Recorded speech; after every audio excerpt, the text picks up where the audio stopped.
নাম শুনছেন না? এই জল্লাদ শাহজাহান মরে যাওয়ার পরে তার মৃত্যুর খবর যখন সোশ্যাল মিডিয়াতে প্রচার হলো, অধিকাংশ লোক খুশির ঠেলায় বলতেছে আলহামদুলিল্লাহ। কারণটা কি? মানুষ বলে গেলে বলতে হবে ইন্না লিল্লাহ, হুকুম কার?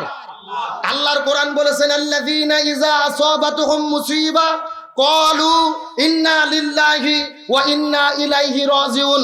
তোমরা যদি মুসলমান হওয়ার একজন মুসলমান মরলে ইন্না লিল্লাহ বলবা, কিন্তু জল্লাদ শাহজাহান মরে গেল মানুষ ইন্না লিল্লাহ না বলে আলহামদুলিল্লাহ বলে। কারণ কি? এই জল্লাদ শাহজাহান তো সেই ব্যক্তি যিনি অসংখ্য ওলামায়ে কিরামের গলার মধ্যে ফাঁসির দড়ি ঝুলিয়েছে।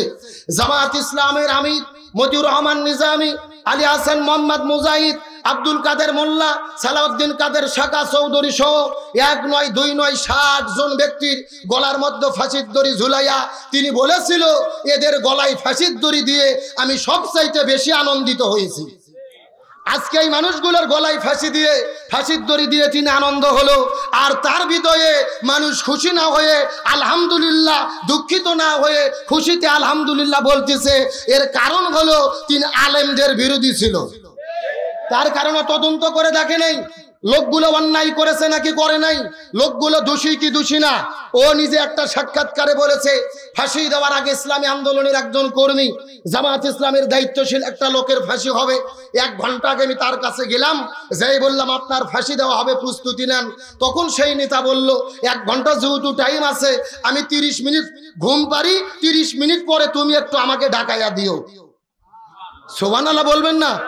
জল্লাদ শাহজাহান বলে আশ্চর্য হয়ে গেলাম, 1 ঘন্টা পরে যেই লোকের ফাঁসি হবে ওই লোক 30 মিনিট ঘুম পারবে? আমি তাই করলাম, ঘর থেকে বের হয়ে এলাম, যাওয়ার পরে দেখি 30 মিনিট তিনি লাখ ডেকে ঘুম পারতেছে। ঘুম থেকে ওঠার পরে ওযু করলো, তওবা করলো, 2 রাকাত নামাজ আদায় করলো। ফাঁসির দড়ির দিকে যখন হেঁটে নিয়ে যাওয়া হচ্ছিল, এই লোকটা হাসতে হাসতে ফাঁসির কাছে গেল। কলার মধ্যে যখন দড়ি দেওয়া হলো, কালেমা পড়তে পড়তে লোকটা বিদায় নিয়ে চলে গেল। তাহলে যেই লোক ফাঁসির দড়ি গলায় দেওয়ার আগে হাসতে হাসতে বিদায় নিয়ে চলে যায়, এই লোকটা আর যাই হোক না কেন ইসলাম বিরোধী কোনো কাজ করতে পারে না। ওই সমস্ত লোকদেরকে ফাঁসি দিয়ে যিনি খুশি হয়েছে, আনন্দিত হয়েছে, তার মৃত্যুর পরে মানুষ আলহামদুলিল্লাহ বলবে, এটাই স্বাভাবিক ব্যাপার। কথা বলেন না কেন?